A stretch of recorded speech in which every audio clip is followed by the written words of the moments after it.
Le système de chauffage, c'est tout en chauffage à bois. Hein. Donc, dans les 2 maisons qui est existantes déjà, il y a 2 types de chauffage à bois. Les 2, celui-ci et un autre dans l'autre maison, c'est des semi-mastes, c'est-à-dire que les pierres là sont des pierres olaires, des pierres qui vont garder la chaleur. Donc c'est un poêle partiellement en fonte seulement, hein. Autrement ce sont des tôles enrobées de pierres olaires. Donc les 2 systèmes, ça se démonte au fur et à mesure. Hein, voilà. Dans ce genre de poêle, à l'intérieur, il y a ce qu'on appelle des consommables. Donc il y a des matériaux qui ont un taux d'usure. Moi, dans l'autre maison, je pense que c'est grosso modo tous les 3 ans qu'il faut les changer. Voilà. Moi, j'avais réfléchi à faire des éléments comme ça en fonte pour ne pas avoir à les changer, mais bon, du coup, j'ai plus l'assurance constructeur, donc je vais pas faire comme ça, quoi. Donc, il y a un petit système pour récupérer la cendre. Hein. Là, on voit que c'est un petit poêle qui permet quand même de mettre les bûches verticales, qui permettent d'avoir une sorte de feu continu. Les bûches, elles descendent doucement. C'est un petit peu le système des Godins, quoi. Et après, on peut laisser la porte entrouverte pour avoir un tirage plus fort au démarrage. Et après, on peut la fermer normalement, quoi. Voilà, donc toutes les poignées, elles sont faites pour qu'on ne se brûle pas, donc elles sont distanciées par rapport au truc lui-même, quoi. Pour nettoyer les vitres, on utilise simplement... moi, j'utilise un chiffon que je trempe dans la cendre en l'ayant humecté de manière à bien nettoyer la vitre. Hein. Quand on le fait régulièrement, c'est assez facile d'entretien, quoi. Donc voilà, rien de particulier. Dans cette maison, comme la maison est très grande et qu'elle a une certaine hauteur de plafond, j'ai été obligée de mettre un poêle comme ça dans cette pièce-là, qui fait plus de 50 mètres carrés. Et de l'autre côté, un autre chauffage pour démarrer le matin, et qui est, lui, c'est à l'ancienne, hein, c'est des poêles cheminés à l'ancienne, qui permet quand même de stocker le bois. C'est le même principe. L'avantage, c'est que on peut mettre des très grandes bûches. Donc si pour une raison ou pour une autre, je ne peux pas couper mon bois, parce que ça a été recoupé pour le petit poêle, mais je peux mettre des grandes bûches. L'inconvénient, c'est que ça consomme des grandes bûches. Voilà. Et c'est un système ancien. C'est ancien, c'est de la récupération familiale, mais c'est de la récupération, quoi. Donc voilà, c'est pas particulièrement ni esthétique ni rien, mais ça fonctionne quand même, quoi. Donc dans les 2 cas, le mur qui est au milieu, c'était d'un ancien garage, donc c'est un mur en parpaing.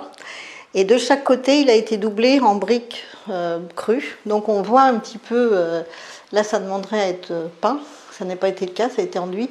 On voit un peu, on devine les briques. Donc de ce côté-ci, ce sont des petites briques fines que j'ai mis en application comme ça. Et de l'autre côté, ce sont des briques plus grandes, je montrerai un modèle après, avec une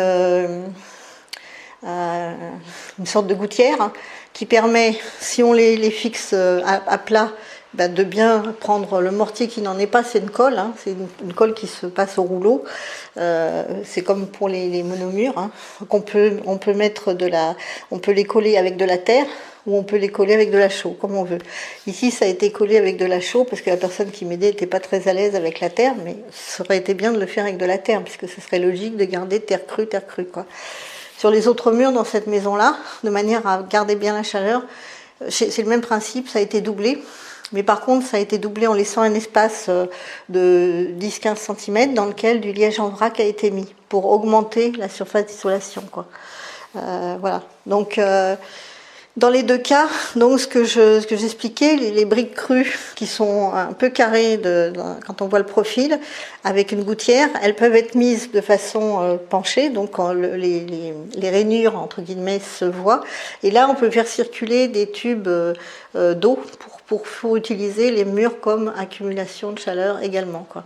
Donc ça, c'est si par exemple, au lieu de prendre le poêle que j'ai pris qui ne contient pas de réserve d'eau et qui ne chauffe pas l'eau, on aurait pu faire la même chose avec un chauffage de l'eau et du coup avoir une masse thermique encore plus grande et qui garderait la chaleur plus longtemps encore, quoi. J'ai oublié de montrer de l'autre côté, celui-là ce poêle-là fonctionne sans arrivée d'air autre que devant, on ne le voit pas mais il y a un trou devant. L'autre, c'est avec un tuyau qui vient chercher l'air à l'extérieur.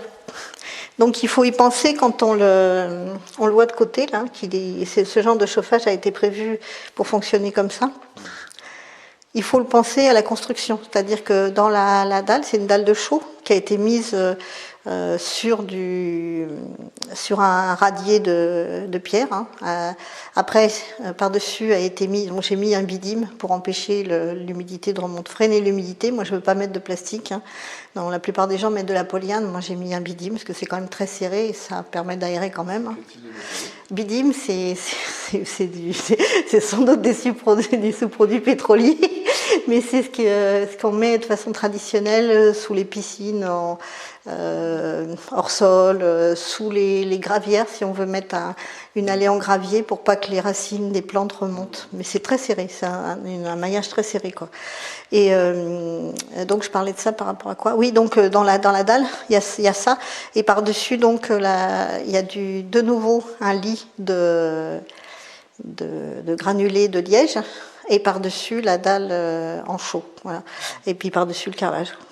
Mais ce qui fait que l'humidité et le froid ne remontent pas, quoi. Donc c'est agréable. Moi, je suis souvent pieds nus. Justement, ça me permet de ne pas avoir froid aux pieds voilà, dans la maison d'habitat. Mais l'autre moitié de la pièce, enfin l'autre moitié, c'est plutôt un quart ici, mais c'est pas pareil parce que j'ai gardé les granulés de liège jusqu'à assez haut, et en fait par-dessus j'ai mis des lambourdes de bois pour supporter le parquet de châtaignier. Donc cette pièce, elle avait été faite d'abord pour faire du yoga et de la méditation, donc l'idée c'était d'être au sol.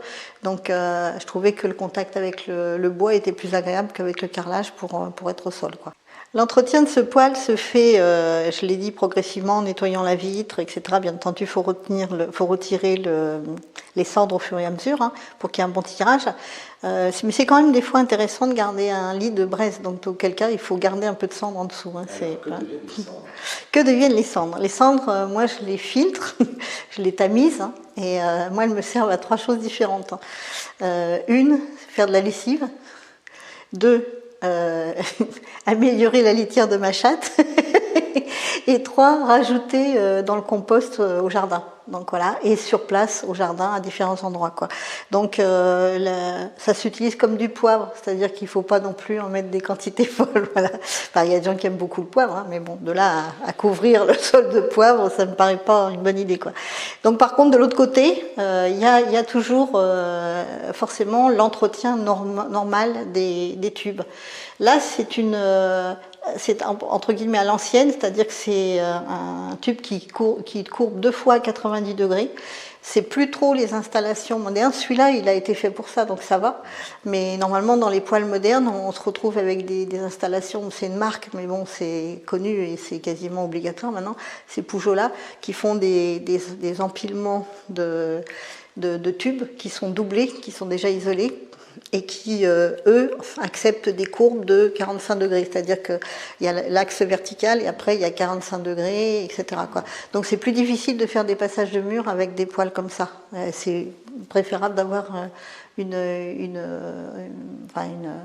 aspiration verticale, quoi. Voilà. Pour l'entretien. Donc l'entretien, il y a 2, obligatoirement il y en a un au niveau assurance, ramonage par an. Moi je préfère faire 2 ramonages. Et il y a aussi quelque chose que je fais, le ramonage journalier, c'est-à-dire que je commence par faire une grosse flambée avec du bois petit, sec, du style cagette, etc., enfin du bois blanc, hein, en petites sections, ce qui fait que ça fait des grosses flammes très rapidement, et ça du coup ça va monter vite et ça va brûler toutes les suies qui pourraient être accumulées au début du tuyau, quoi. Donc je fais des mini feux de cheminée entre guillemets, mais c'est ma manière à moi, parce que voilà, je me suis habituée comme ça. Je trouve que c'est mieux, c'est plus sûr de les brûler régulièrement de cette manière-là, parce que les cagettes, c'est pas grand, ça brûle pas très très longtemps avec de grosses flammes, hein. Donc voilà, ça me paraît être un système intéressant. Alors si on part sur une pièce froide. Sur une pièce froide. Alors ça c'est un petit poêle, mais qui fait quand même 8 ou 9 kilos, je ne me rappelle plus exactement, parce que avec l'installateur, on a navigué. 9 kilowatts. Ouais, 9 kilowatts. Ouais. Et donc là, la pièce, elle fait plus de 50 mètres au sol. C'est-à-dire que c'est à peu près 70 mètres cubes, hein, si c'est pas plus, il me semble, je sais plus. Mais enfin, c'est au niveau cubage, c'est juste ce qu'il faut pour chauffer la pièce, quoi. Le plafond est un plafond style hutte, entre guillemets, mais donc quelque chose qui garde la chaleur en haut. Mais en fait, comme la pente est faible, ça arrive à revenir dans la pièce, donc il n'y a pas à tenir compte du fait que c'est pas un séjour cathédrale où il va y avoir une aspiration très forte. Les gens qui ont des mezzanines en hauteur, c'est quand même un souci au niveau chauffage parce que toujours la chaleur monte et elle peut rester coincée en haut. Donc dans ces cas-là, c'est bon d'aller prendre une aspiration haute pour la refaire circuler dans la maison sur la partie basse, quoi. Mais là, il n'y a pas besoin de ça parce que c'est quand même assez bas. Voilà. Que dire d'autre? Donc pas particulièrement autre chose. L'idée, c'est comme dans des maisons comme ça, moi j'ai privilégié les grandes baies vitrées pour avoir beaucoup de lumière. Ce qui était là, elle est nord-est, donc c'est le soleil du matin. Le côté sud, bon là on est en travaux, donc il y a des tôles derrière, mais elle est pas si grande, mais c'était un peu volontaire parce que je n'ai pas eu l'autorisation de faire un toit en débord, donc pas de casquette, donc ça veut dire que l'été ça aurait pu être très chaud. Et j'ai prévu de faire une autre porte-fenêtre de l'autre côté pour avoir le côté sud. Mais bon, j'attendais d'avoir paysagé l'autre côté avant de le faire. Dans les murs de cette pièce-là, de chaque côté, sont prévus, je ne sais pas si ça se voit, ça me paraît pas évident que ça se voit. Moi, je sais où c'est. Non, ça se voit pas. J'ai prévu des petits rectangles. Comme c'est du liège en vrac qui est dans les murs, comme de l'autre côté, si on fait un trou dedans, forcément le mur se vide. On reçoit tous les petits granulés. Donc quand on fait des choses comme ça, c'est bon de le prévoir avant. Donc moi j'ai fait des cagettes en bois qui permettent dans lequel il y a du liège, hein, mais qui permettent d'être ouvertes plus tard, parce que en haut et en bas, mon idée est de faire derrière un mur trombe, donc quelque chose qui chauffe et que le soleil tape de l'autre côté. En peignant simplement le mur en foncé, une couleur foncée, je peux avoir une grosse température par là, quoi. Donc l'idée, cette maison étant pas tout le temps habitée, l'idée c'est de créer un mouvement d'air directement, simplement par la convection naturelle, et laisser la maison un petit peu hors gel en fait. Voilà, parce qu'il y a quand même du soleil en hiver, même si c'est pas tous les jours.